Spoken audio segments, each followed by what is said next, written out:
discuss the noise correlations in one-dimensional Bose mixtures in optical lattice. This paper is written by Anthony Hu, Ludwig Mathai, Carl Williams, and Charles Clark, and it's just been published in Fifth Review 8.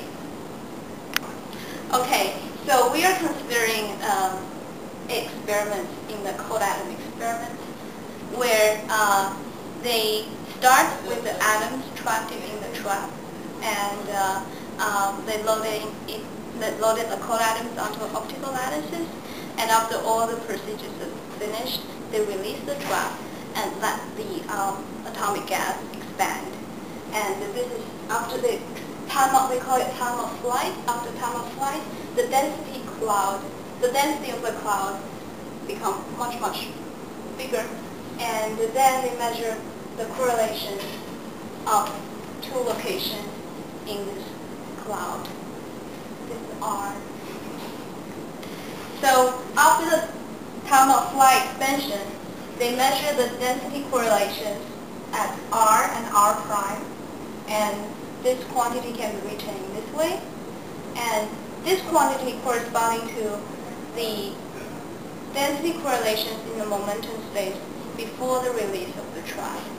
So the quantity here is the focus of our paper, and here we have an A and B, which are the species indexes, because now we have a mixture of two different types of bosons. In this paper, we study ultra-cold atoms in one-dimensional mixtures, and we model that with the Bose-Hubbard model of containing two species in our model, and that system is characterized by a number of parameters. One of them is the hopping amplitude of the species between neighboring sites T, which we choose to be the same for each of the two species, which could be the hyperfine state of ultra-cold atoms, and then there's a contact interaction between the same species U, as well as an interspecies interaction U12 between it. And in a previous paper, we studied the phase diagram of such a system at zero temperature, and besides the superfluid state and the Mott state, we found two additional phases. One of them is a paired superfluid state, in which the two atoms, the two species, form pair surface between the two species, and then form a quasi-condensate out of these bosonic entities. And that happens for attractive interaction between the two species. At half-filling and repulsive interaction, one can have also a so-called counterflow superfluid phase, in which the atoms form antipairs, in which the atoms continuously counter-propagate, and then out of these antipairs the system forms a quasi-condensate. In this paper, we use two different methods to study our system. One of them is a numerical approach called time-evolving block decimation method, which is a quasi-exact approach which is suitable for one-dimensional systems, as well as a field-theoretic approach called Lattinder liquid theory, with which one can calculate the universal features of the system.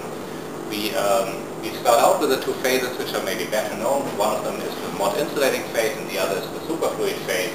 For the Mott insulating phase, we find that the same species noise correlation function has essentially a bunching type character, where we find a delta function for equal momentum k and k prime, whereas the interspecies noise correlations essentially vanish. For the superfluid phase, we find an intricate feature like in these noise correlations. One of them is that you find a pairing contribution for k equaling minus k prime.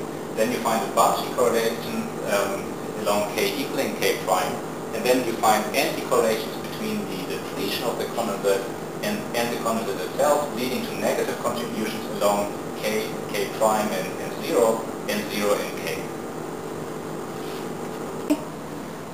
Now we turn to the two more exotic phases that we found in that system.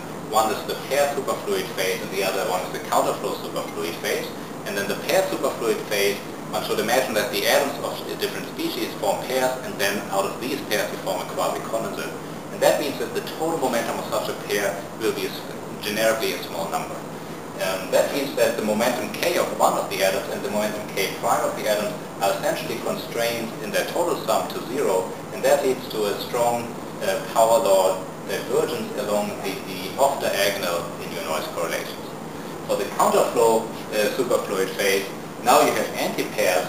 In this case now, like the species of atom, species with momentum k, and of one species, and will be correlated with the momenta of k of the other species. So now you get a strong power law divergence along k and k prime in your interspecies noise correlations. In conclusion, we find that noise correlations of these systems provide a viable and promising detection method for the paired superfluid phase and the counterflow superfluid phase. It would also provide a method to extract the Luttinger liquid parameters of these phases by studying the divergence that we have in these quantities. And something that we didn't talk about, but that we also described in the paper, is that you can see the signature of the so-called charge density wave ordering as well, and that would also provide a method to study the supersolid phase in such a system.